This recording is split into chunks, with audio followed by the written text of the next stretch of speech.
Bonjour à tous, bienvenue sur cette vidéo. Si vous êtes ici, c'est que vous avez cherché des informations sur les soins de thanatopraxie.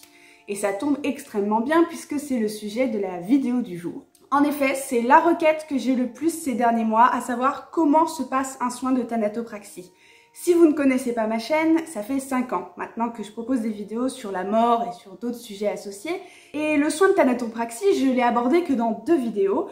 Une sur l'histoire de la thanatopraxie pendant la guerre de sécession, qui est un sujet de niche, et une sur le maquillage post-mortem qui est une part minime du soin thanato. Du coup, je me suis dit que j'allais vous faire une vidéo sur comment se passe un soin thanato.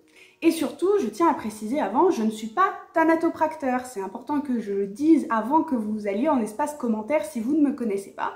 Je suis habilitée à travailler en pompe funèbre, c'est pour ça que j'ai participé, enfin en tout cas observé et été présente pour de très nombreux soins pendant ma formation, mais aussi à d'autres occasions.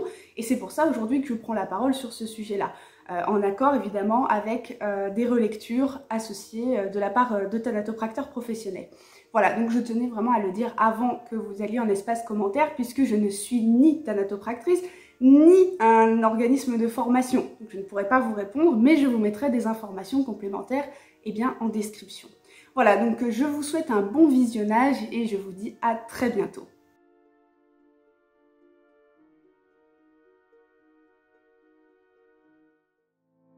Tout d'abord, tout le monde n'est pas habilité à faire des soins de conservation dans le monde funéraire. Les thanatopracteurs sont en mesure d'exercer uniquement s'ils ont suivi une formation théorique reconnue, puis ensuite ils vont passer un examen théorique à l'écrit, et enfin, s'ils sont reçus, ils pourront entamer le parcours pratique de leur cursus. On leur demande de pratiquer alors 100 soins consécutifs au cours de leur formation dans une entreprise et avec des thanatopracteurs expérimentés pour les encadrer. Une fois que les 100 soins ont été faits, les élèves vont présenter un soin devant un jury qui va l'évaluer. Si tout est bon, ils valident alors leur diplôme national de thanatopracteur et enfin, ils pourront commencer à travailler une fois qu'ils seront habilités. Sans ça, il n'y a pas de soin de conservation qui peut être pratiqué. En gros, du début à la fin de son cursus, l'élève est mobilisé plus d'1 an et demi pour son apprentissage, ce qui en fait une formation longue, exigeante et souvent onéreuse.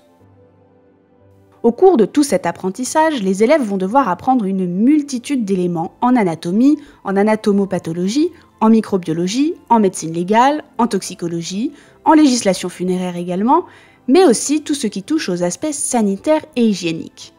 Couplé aux gestes techniques, c'est encore une fois un socle d'enseignement très complet et une grande rigueur est demandée aux étudiants en apprentissage.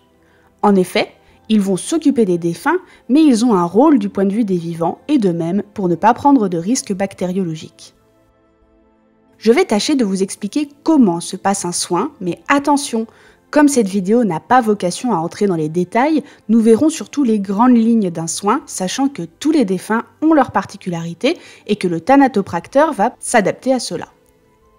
Pour rappel, le soin n'est pas obligatoire en France, sauf dans certains cas spécifiques, et il est important de respecter les volontés de chacun.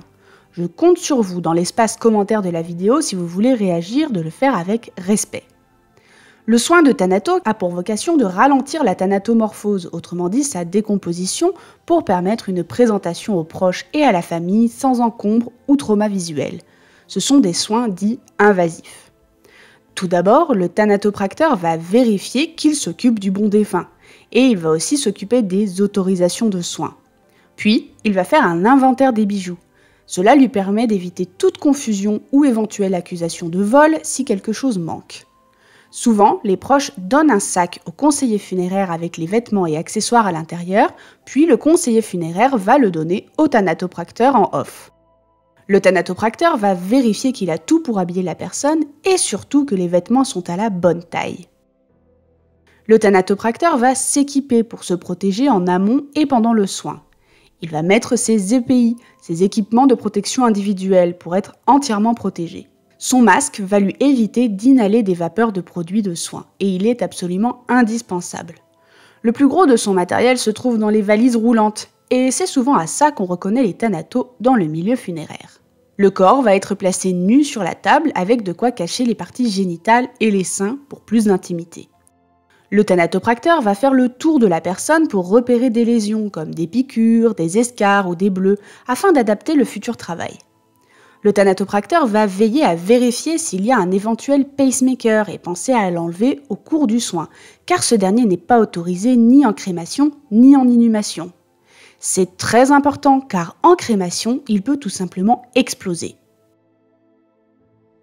Le corps va d'abord être lavé en surface puis massé pour le rendre plus souple aux endroits où il y a des rigidités cadavériques.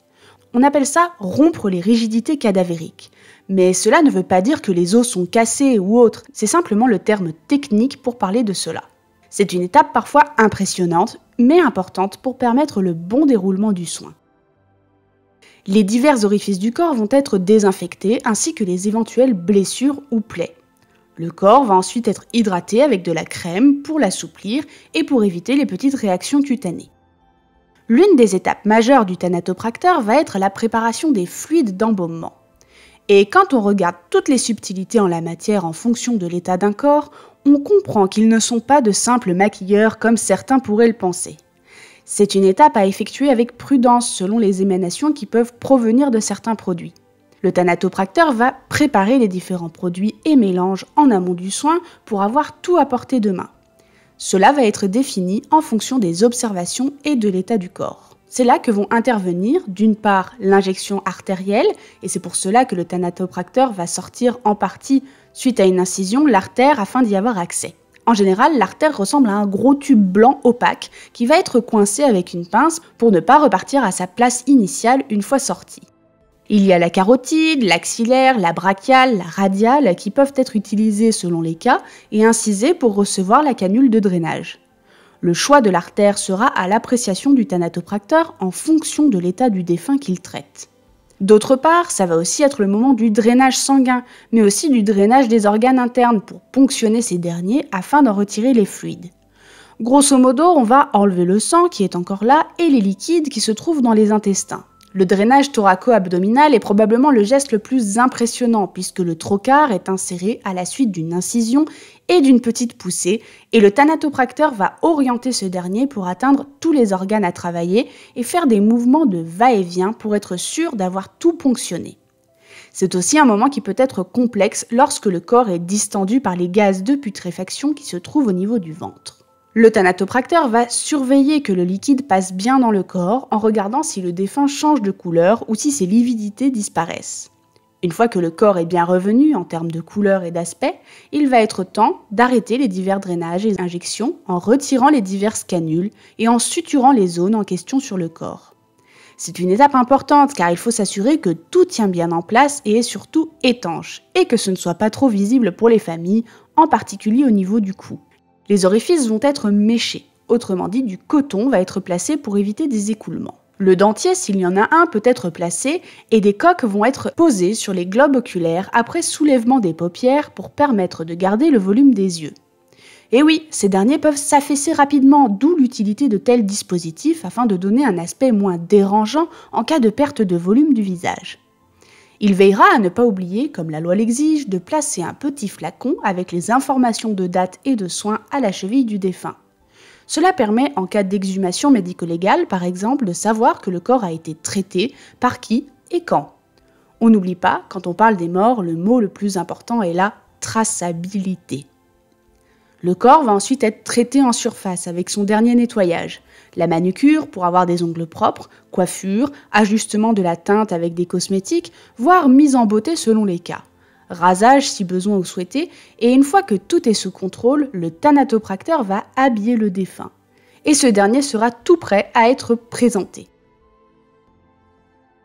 Puis suivent les étapes de nettoyage comme le nettoyage de l'espace de travail, du matériel bien entendu, ainsi que la mise à la poubelle des protections à usage unique. Tout ce qui a été ponctionné se trouve dans des récipients spécifiques qui sont des déchets qui peuvent être dangereux. Ce sont des déchets d'activités de soins à risques infectieux et assimilés, les dasseries. C'est à ça que servent les poubelles jaunes à l'hôpital par exemple. Ils sont traités de façon spéciale et collectés de façon spéciale et sécuritaire également.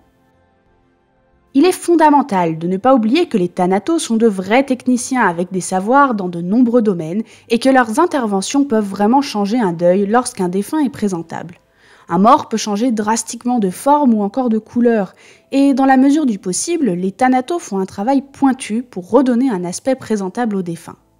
Dans le cas d'accident, ce n'est pas toujours le cas d'avoir un corps qui est présentable justement, et parfois ils ne peuvent pas être traités quand c'est beaucoup trop grave.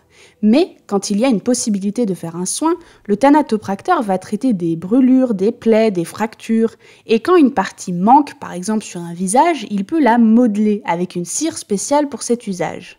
C'est à son appréciation de jauger les proportions et comment rendre le bon aspect aux éléments manquants du défunt. Et enfin, il y a le point cosmétique dont je vous parlais dans une vidéo spéciale. J'espère que cette vidéo vous a plu et qu'elle vous a permis d'y voir un peu plus clair sur ce qu'est un soin de thanatopraxie. Également, je vous invite à bien réfléchir si vous envisagez cette profession, car la formation est longue et complexe. De plus, beaucoup de thanatopracteurs arpentent les routes pour les soins. Ce sont des métiers exigeants où on ne peut pas forcément développer son temps libre comme avec d'autres métiers. C'est un élément important à connaître en plus de l'éventuelle stigmatisation de la société envers les professions du funéraire qui est toujours très forte. Ce sont des métiers mal reconnus, pas forcément bien payés et surtout très concurrentiels. En revanche, si vous avez vraiment envie de vous occuper des défunts et que cette formation vous intéresse, je vous invite à faire un test chez un thanatopracteur pour voir si vous tenez le choc. Et si c'est le cas, je vous souhaite une bonne formation si vous décidez de vous inscrire. N'hésitez pas à mettre un pouce et à partager cette vidéo si cela vous a semblé intéressant. Ça me permet de faire connaître mon travail et vous pouvez évidemment me soutenir sur Patreon, Tipeee ou encore Utip. Je vous dis à très bientôt.